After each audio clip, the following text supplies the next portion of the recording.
My name's Paul McFun. I'm the General Director of Médecins Sans Frontières Australia. I had the great pleasure of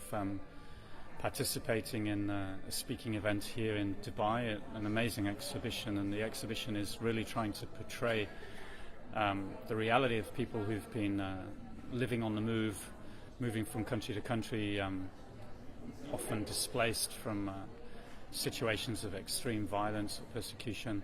and then finally finding themselves living in very precarious situations, often alone or with their families, often with vulnerable children. And I think this exhibition does an amazing job of portraying, giving a snapshot into the lives of unfortunately so many millions around the world today, that we in Médecins Sans Frontières at least are trying to reach out to and assist in any way we can. And this is a topic that's really important to me. Coming from Australia, I think Australia's unfortunately a country that's responsible for some of the harshest policies and approaches to dealing with the refugee crisis that the world is seeing today. It's responsible for pushing people back off its borders,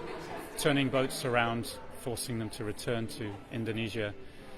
picking people up at sea and putting them in offshore detention, keeping them essentially without any options or any clarity around where they go from there, and sending a strong, resounding message that nobody will get to Australia through these channels. And this kind of very harsh deterrence approach, where the dialogue is about criminalising people who are actually trying to seek protection, this is something that I think Australia has successfully exported overseas to Europe and other parts of the world, and